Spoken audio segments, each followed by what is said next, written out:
It's been a little while since we did one of these. I mean, unless you're watching them all back to back right now for the first time, in which case it's just been a few minutes, but for me it's been a few months. Either way, here's part 3 of the history of hockey.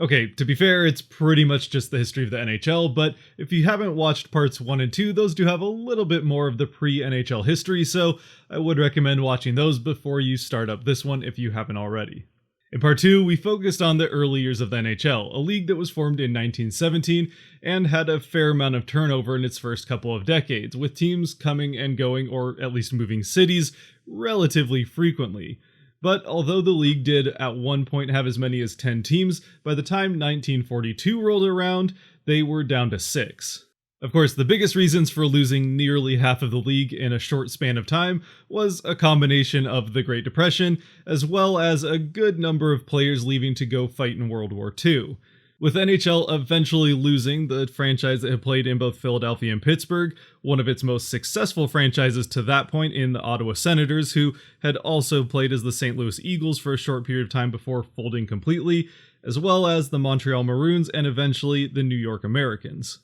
And with those last two teams in particular, in the Maroons and Americans, they were actually given some level of assurances by the remaining 6 active teams that once they started to get some of their players back from the war, they would be allowed back into the league. But as we'll see, that never ended up actually happening. And for the next 25 years, the NHL would stay with just the original 6 teams. Those being the Montreal Canadiens, Toronto Maple Leafs, Detroit Red Wings, New York Rangers, Chicago Blackhawks, and Boston Bruins.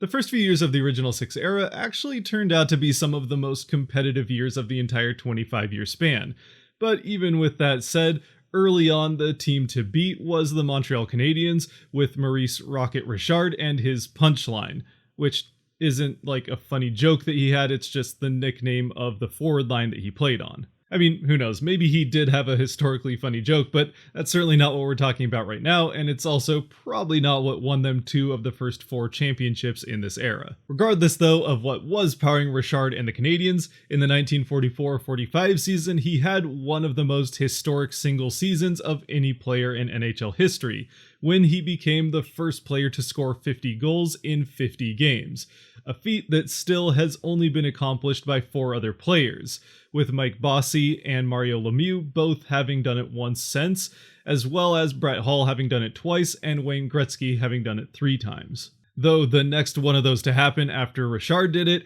wouldn't happen until Bossy had his in the 1980-81 season, 36 years later. But in spite of his historic season and the fact that he finished that off with his 50th goal in the 3rd period of the last game of the season, the Canadiens would end up not winning the Stanley Cup that year, even though they had won it the year before and would go on to win it the following year. Meanwhile, the team who did end up winning that cup in 1945 would turn into the first true dynasty of the original 6 era, eventually having that be the first of 5 cups in 7 years between 1945 and 51 for the Toronto Maple Leafs.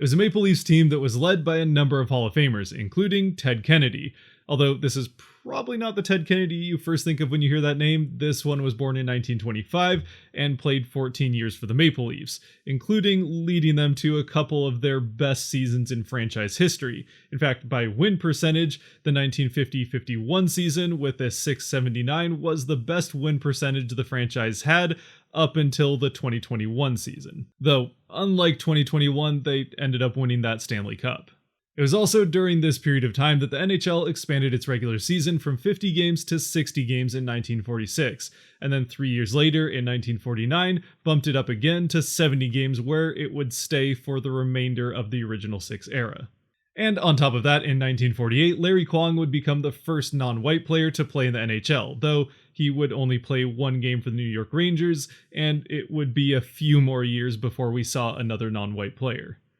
By the time the 1950s rolled around, the Toronto dynasty was coming to a close and was being replaced by a new one in the United States with the Detroit Red Wings, who would end up going to the Stanley Cup Finals in 7 of 9 years, including winning 4 Stanley Cups between 1950 and 1955. Now, although the Red Wings wouldn't end up winning as many Stanley Cups as either of their Canadian rivals during the original Six era, they still did probably have the best player during this period of time in Gordy Howe. Howe was largely by most people in the hockey world seen as the greatest player of all time, at least until Wayne Gretzky showed up, and is still very much one of the all-time best. By the end of his clearly Hall of Fame career, Howe had played in 26 NHL seasons, being an All-Star in 21 of those, winning 6 Hart Awards, 6 Art Ross Awards, and of course, those 4 Stanley Cups with the Red Wings. He also led the NHL in goals scored in 5 different seasons, although the Rocket Richard Trophy, which now is awarded to the player that scores the most goals, wouldn't be awarded for the first time until decades after he retired. And although his record for most games played in an NHL career was 1,767 was recently broken by Patrick Marleau, he did also end up playing 419 games with the WHA, which was another professional hockey league that sprouted up in the 70s, but we'll get into that in the next episode. Of course, part of the reason he went to play in the WHA was in order to play professional hockey with his sons. And although his last season with the Red Wings was in 1971, he would end up playing one more season in the NHL with the Hartford Whalers as they came over from the WHA, but again, we'll get into that in the next episode. In the end though, while the Red Wings had Gordy Howe, who again was probably the best player in this era, the best team during this time, or certainly the team that had the best run, was the Montreal Canadiens, as starting in 1951, they would go to 10 consecutive Stanley Cup finals, and although they would end up losing 4 of those first 5, mostly to the Red Wings, they would end up winning the last 5 consecutively, those coming from 1956 all the way through 1960. And when it comes to loaded rosters, the Habs definitely had that during this period of time, with as many as 9 to 10 Hall of Famers in any given year, including names like Maurice Rocket Richard, who we talked about earlier, his brother Henry Richard, who only went on to be the player with the most Stanley Cup wins in a playing career with 11, all of those with the Canadiens, Jean Beliveau, and of course Jacques Plant in goal. And although we did talk about Rocket Richard a bit earlier, who now obviously has a trophy named after him that goes to the player with the most goals at the end of a regular season, it was during this period of time that probably one of the most interesting events involving him ended up happening, when in March of 1955, he got suspended for slashing, which was something that the French-Canadian fans did not take particularly well, viewing it as an anti-French bias coming down from the NHL. As a result, NHL president at the time, Clarence Campbell, ended up receiving a number of death threats and warnings to not show up to a game that he had been planning on attending in Montreal. But on March 17, 1995, he ignored all of those threats and warnings anyway, and showed up to the game, which obviously did not go particularly well, as the fans saw that as him just showing them up, which he very well may have been doing. So in response, upon finding out that he was at the game, fans began pelting him with eggs and fruit, which, granted this was a long time ago and probably well before there was security at the entrances to games, but just imagine trying to explain your way into a game holding a handful of fruit, or for that matter, eggs. Either way, it ended up getting much more out of hand when reportedly one fan threw a tear gas bomb at Campbell, at which point authorities decided to empty the arena, calling the game off.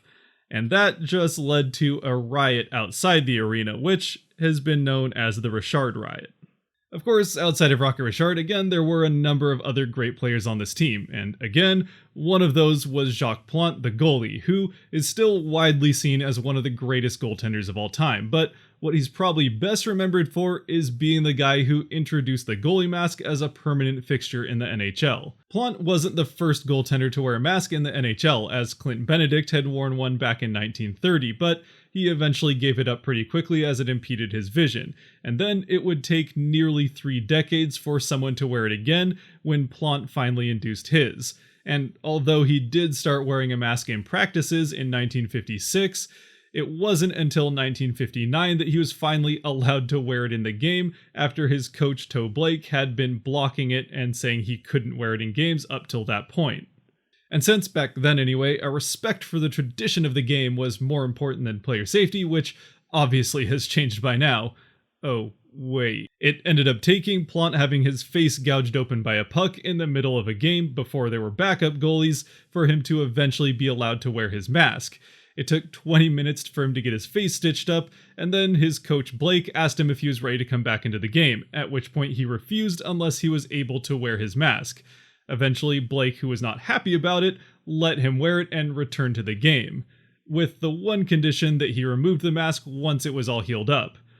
Of course, immediately afterwards, with Plant having the mask, the Habs went on to win or tie each of their next 18 games. And then, eventually, after consistent badgering from his coach Blake, he did eventually remove the mask, and the Habs promptly lost the first game where he didn't have it on. At which point, Blake finally conceded and allowed him to wear the mask going forward. It was also during this time that Willie O'Ree would become the first black player in NHL history, playing 2 games for the Boston Bruins in 1958, and then another 43 in the 1960-61 season.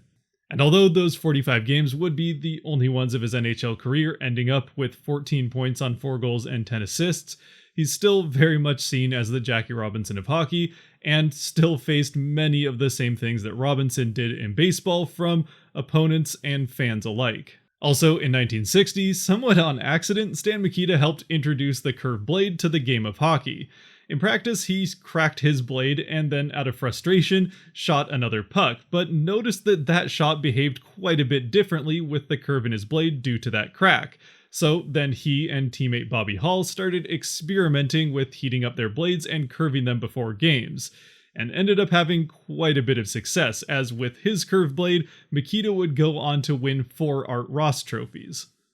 Although he would later go on to say that he regretted the decision, saying that the curved blade was one of the worst innovations in the history of hockey, as for a while it more or less eliminated backhand shots. And then finally, also around that same time, the first players' union would be formed, largely driven by Red Wings player Ted Lindsay, although he was traded from the Red Wings to the Blackhawks after a long career in Detroit because of forming that union, but it also would gain quite a bit of traction pretty quickly and ended up leading to the formation of the NHLPA in 1967. After that run in the 50s by the Montreal Canadiens finally did come to an end, 4 of the remaining 7 Stanley Cups before the end of the original 6 era would be won by the Toronto Maple Leafs, including the final one of the era in 1967, although that is still the last cup that the Leafs have won up until this point. In the end, the 25-year-long original 6 era was one dominated by the 2 Canadian teams, with the Habs winning 10 Stanley Cups and the Leafs another 9.